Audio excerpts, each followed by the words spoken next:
Point numéro 9 sur la réalisation d'un emprunt pour la partie donc Centre communal d'action sociale CCAS et en particulier sur l'EHPAD donc la résidence de retraite chez nous. Pour présenter ce point, je vais laisser la parole à l'adjointe, Madame l'adjointe aux solidarités, Laurence Blanc. Donc c'est un projet qui avait été programmé en 2020, mais qui n'a pu être mis en œuvre pour des raisons que l'on sait liées à la pandémie.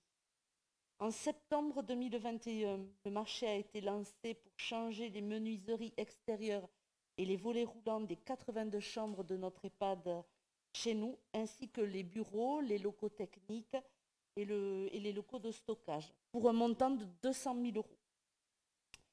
Ce projet sera financé de la façon suivante.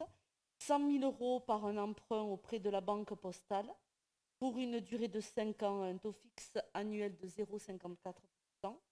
On a fait ce choix du recours à l'emprunt au vu des faibles taux bancaires et ainsi ça apporte un petit peu de trésorerie à l'EHPAD. Et les autres 100 000 euros, dans la note de synthèse, je rectifie parce qu'il y a une erreur.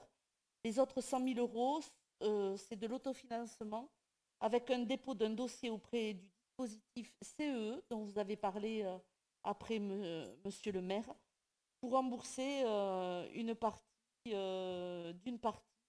environ 50 euros par mètre carré uniquement sur les menuiseries.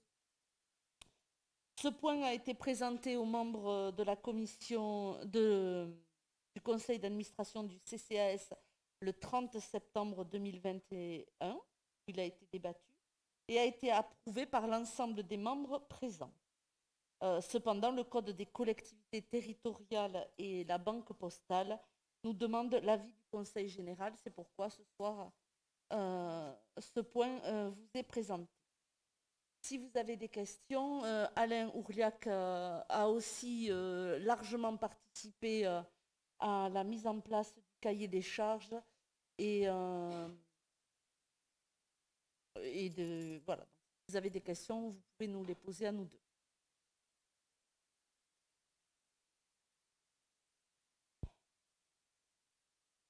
Pas de Non, questions. pas de Ça question, part. mais si vous me permettez une légère digression, puisqu'on évoque le sujet du CCAS, Madame Blanc, Oui. on a appris cet après-midi une bonne nouvelle dans le cadre du travail que nous menons au sein du CCAS, puisqu'il y a une commission qui s'est instaurée pour réaliser le colis des aînés cette année. Ça a déjà été fait l'année dernière. Et je tiens à souligner le travail remarquable d'ailleurs qui a été fait à cette occasion par André Simon et Monsieur Ourliac sur ce colis. Et on a sollicité les laboratoires Pierre Fabre, qui sont acteurs économiques majeurs du territoire, et donc qui nous ont répondu cet après-midi favorablement. Ils participeront à la réalisation du colis des aînés en offrant différents lots qu'on réceptionnera dans les prochaines semaines. Voilà, c'était une nouvelle qui me paraissait importante pour nos aînés. Voilà. Merci, Monsieur Lassalle. On attend encore deux autres réponses.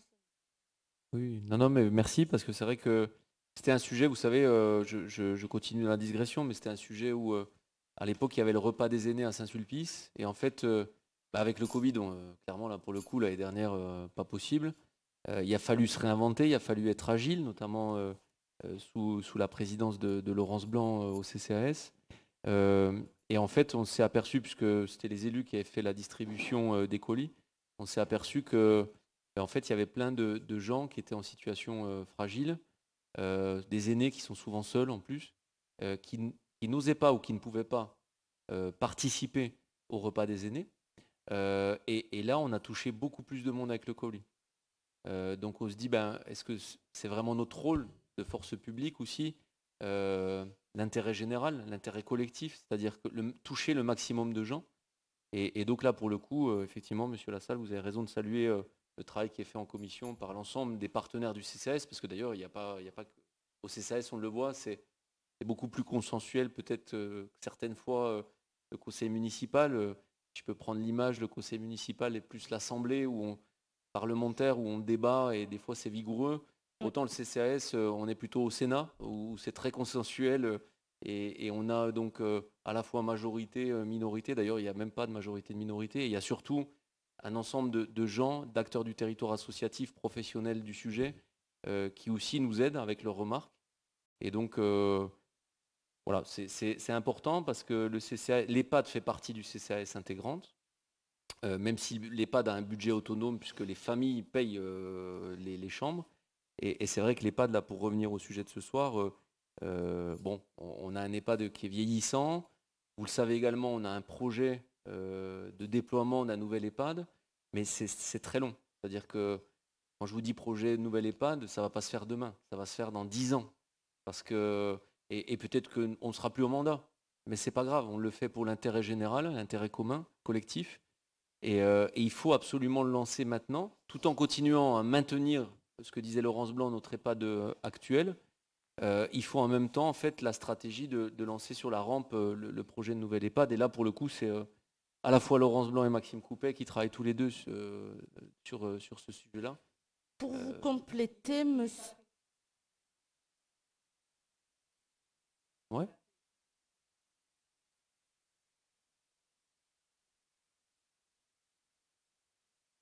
Non, mais en plus, ça va dans l'esprit du colis, parce que le colis, c'était une volonté l'année dernière en commission de CCAS. Je me rappelle la remarque de Laurence Blanc qui avait dit, ici on fait un colis, ok, on fait un colis, mais il faut que ça soit des entreprises du territoire. Et si ça peut être Saint-Sulpicien, tant mieux. Si c'est Tarnais-à-Gouttes, c'est bien. Et puis si c'est Tarnais ou Occitan, c'est encore mieux. Donc je pense que là, pour le coup, le pari est réussi. Une Donc, fois de merci à tous. plus, cette année, ce colis sera 100% Tarnais, voire à 90% Saint-Sulpicien. Moi, je remercie toute l'équipe de la commission qui a travaillé en très peu de temps et qui a été très efficace. Et je voulais juste rajouter que le repas des aînés concernait 150 personnes. Le colis des aînés touche 450 foyers. Personnes ou foyers. Y a-t-il des questions sur le point notamment de l'emprunt? Je pense que Madame Blanc a bien dit tout ce qu'il fallait. J'ai juste une petite question. Mélika Mazou, Saint-Sulpice Activité Citoyenne. Si j'ai bien compris, il n'y a plus de financement de l'ARS, c'est bien ça? C'était une erreur. Il n'y a jamais eu de demande de financement à l'ARS. Il y a juste un dossier à remplir, C2E, pour avoir sur les 100 000 euros 50% à peu près de subvention. Le dossier a été fait, on est en attente de la réponse. Très bien, voilà. Merci. Mais c'était une erreur. L'ARS, on n'a jamais ne finance pas ce genre de projet. Donc là, on est surtout invité ce soir, chers collègues, à émettre un avis à la demande de réalisation d'un emprunt de 100 000 euros auprès de la Banque Postale au taux fixe de 0,54%. Donc effectivement, le taux de crédit, en tout cas qui génère des intérêts derrière, est très faible pour le financement de travaux donc de menuiserie extérieure et de nouveaux volets roulants à la maison de retraite chez nous et de m'habiliter à signer tous les documents nécessaires. Qui est contre? Qui s'abstient? Vote à l'unanimité. Merci beaucoup.